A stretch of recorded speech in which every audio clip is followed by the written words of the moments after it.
England. Nowadays, in the baseball era, they are known to be playing attacking, fearless cricket.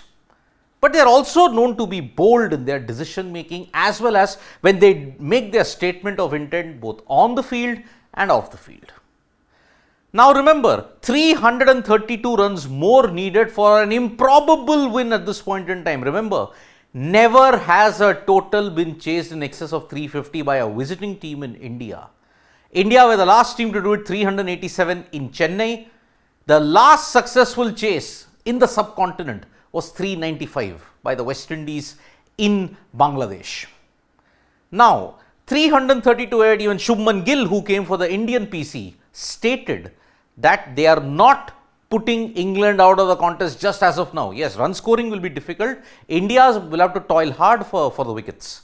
But England 332 runs ahead in this baseball era, looking at what has happened in 2022, they even made easy stuff of a chase of 378. Now, they need 21 more runs. 67 for 1, fourth day, on a turning track, potentially a sluggish track in Vizag. What can happen? James Anderson has given a very, very interesting insight. You know, if you want to make bold statements, England would have to send their ace enforcer for the press conference, and that's exactly what England did. James Anderson came for it. And James Anderson had a very, very, you may say, bold or slightly outlandish way of expressing what are England's thoughts and how did India bat at that point in time. Remember, England have often made outlandish statements. Would you want to term this one as something? Because he stated, we got sat down by coach Brendan McCullum last night after India had taken a 143 run lead and they had reached 171. The message was clear. Last night he said, if India gets 600 ahead, we are going to try and chase it down. And that's exactly what we are going to try and do. Now the estimate was 600. They are 201 runs better. What are you going to say about this then?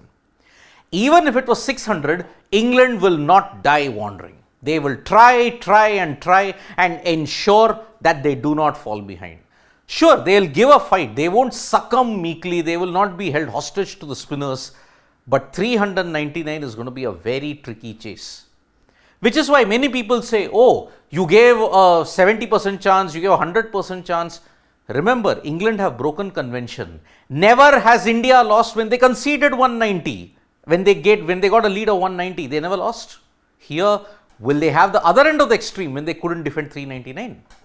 Only time will tell on the fourth day, because England are gung-ho. They will go for it. Okay, let us even go for it. We will not die wandering. We will not go away without a fight. So, they were prepared for 600. They are 201 runs better than. They only have to chase 399, 332 further now because they have made 67 in 14 overs. But were England nervous today? Incidentally, James Anderson deflected the question and stated that India were more nervous. He admitted that India were nervous even though they had a big lead. It reflected probably in the way how India batted, because he stated, I think the nerves were there to see today. The way India batted, they didn't know how many runs was enough. They were quite cautious even when they had a big lead. Now, this is a telling statement, because when Rohit and Yashasvi fell, they were still scoring at about 3.5 runs. But because England scored at 4.5, they have already opened up for the chance of a result also. That is baseball. It can spectacularly backfire, it can spectacularly succeed. Now they are in between that region, spectacularly implode or spectacularly succeed. We have seen a lot of talk in the past about Anderson, McCullum, baseball. We have seen a lot of these kind of talks. You could have seen in the Ashes also how it was. But here it's a different kettle of fish altogether. Were India really nervous? Shubman Gill was a nervous starter, definitely. When Anderson got rid of Rohit and Yashasvi, you could see that it took time for India to recover. But no one got going apart from Shubman Gill. And that is yet again the problem. The lower order also failed. Instead of 400 plus, they only managed another 29 runs more. So that is why Anderson could be partly right, but still it is his team who are chasing 399. Is it a valid assessment? On the plans, on how the day panned out, we stuck to our task really well today. They put on a partnership at one point, but the way the spinners kept going, kept toiling, was brilliant. Now we are in a great position and are going to give it a good crack tomorrow. Agreed, the likes of Tom Hartley, he really bounced back. Bashir looked impressive, but he leaked boundaries. That onslaught by Yashasvi Jaiswal could have dented his confidence in the first innings. But here, sure, Shubman Gill took a liking to him. But after he was introduced, Rehan Ahmed indeed was the star. I mean, aided by good fielding, England's fielding and bowling today were sharper than what it was in the first innings also. Agreed, a dropped catch happened, Zach Crawley. But it is very important that the spinners stuck to it. Anderson provided you the breakthrough, the spinners toiled away and kept India to a very, you may say they didn't allow India to get away that easily. They just about hung in there. But now there is a worrying situation about Joe Root. The situation is, remember, he got hit on the finger while he was fielding on day one. You can only see the video, the update that the ECB had given on Sports Today. But he got hit again, and that is why for most of the time he was not on the field.